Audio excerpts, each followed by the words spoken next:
নমস্কার, নিউজ 18 বাংলায় আপনাদের সকলকে স্বাগত। আপনাদের সঙ্গে রয়েছি আমি প্রিয়াঙ্কা। বসিরহাটের দিকে শুরুতেই নজর রাখতে হচ্ছে, কারণ বসিরহাটের মাটিয়ায় খুন ঘিরে উত্তেজনা পরিস্থিতি তৈরি হয়েছে।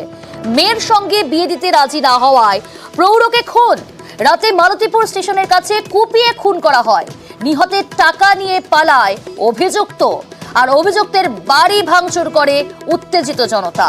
নিহত সবজি ব্যবসায়ী জব্বর মোল্লা, অভিযুক্ত যুবক নাজিম উদ্দিন পলাতক। তার খোঁজে পুলিশ ইতিমধ্যেই তদন্ত শুরু করেছে। পুলিশ বসিরহাটের দিকে নজর রাখছি, কারণ বসিরহাটের মাটিয়ায় খুন ঘিরে উত্তেজনা পরিস্থিতি। মেয়ের সঙ্গে বিয়ে দিতে রাজি না হওয়ায় প্রৌঢ়কে কুপিয়ে খুন। রাতে মালতীপুর স্টেশনের কাছে এই খুন। নিহতের টাকা নিয়ে চম্পট অভিযুক্তের। নিহত সবজি ব্যবসায়ী জব্বর মোল্লা। অনুপম রয়েছে, সহকর্মী অনুপম। এখনো পর্যন্ত পুলিশ সূত্রে কি কি তথ্য সামনে আসছে এবং যার বিরুদ্ধে অভিযোগ, খুনের অভিযোগ, সেই অভিযুক্তকে কি গ্রেফতার করতে পেরেছে পুলিশ? না দেখো প্রিয়াঙ্কা, এই যে নাজিম উদ্দিন মোল্লা যার বিরুদ্ধে অভিযোগ, সে এবং তার পরিবারের লোক সবাই কিন্তু এলাকা ছেড়ে পালিয়েছে।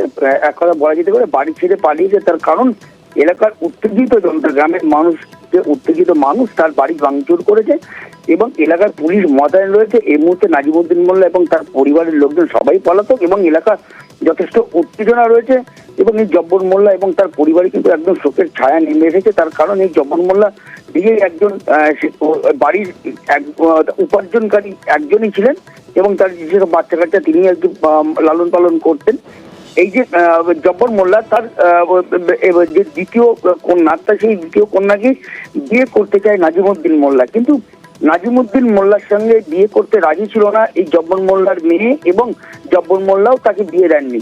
এবং গত এক সপ্তাহ আগে জব্বর মোল্লা তার অন্যত্র, তার মেয়েকে অন্যত্র বিয়ে দেয় এবং তারপরেই এই নাজিম উদ্দিন মোল্লা কিন্তু আরো ক্ষোভে ফেটে পড়ে। এবং গতকাল রাতে যখন এই জব্বর মোল্লা, যেহেতু সবজির ব্যবসা করে, সে বারাসাতে সবজির ব্যবসা করে ট্রেনে করে মালতীপুর স্টেশনে নামে এবং সেখানে রেল লাইন ধরে হেঁটে হেঁটে সে কোড়াপাড়ায় তার বাড়ি ফিরছিল। সেই সময় রেল লাইনের গাড়ি তাকে এই নাজিমুদ্দিন মোল্লা তাকে ধরে এবং ধারালো অস্ত্র দিয়ে কুপিয়ে তাকে খুন করে এবং চিৎকার চেঁচামেচিতে এলাকার লোকজন ছুটে আসে। তখন নাজিমুদ্দিন মোল্লা সেখান থেকে পালায় এবং এই জব্বর মোল্লাকে উদ্ধার, সেখান থেকে উদ্ধার করে বসিরহাট মহকুমা হাসপাতালে নিয়ে আসে এবং তখন ডাক্তাররা তাকে মৃত বলে ঘোষণা করে। মৃত্যুর কথা এই মুহূর্তে কিন্তু এলাকায় একদম যথেষ্ট উত্তেজনা যেমন একদিকে রয়েছে, অন্যদিকে এলাকা কিন্তু যথেষ্ট থমথমে। তার কারণ এই নাজিমুদ্দিন মোল্লা এবং তার পরিবার, তার উপরে গ্রামের মানুষের কিন্তু যথেষ্ট ক্ষোভ তৈরি হয়ে রয়েছে। এরা যদি বাড়িতে ফিরে বা নাজিমুদ্দিন মোল্লা যদি এলাকায় আসে, তাহলে কিন্তু একটা বিশৃঙ্খলা আরো আপডেট নেব তোমার কাছ থেকে।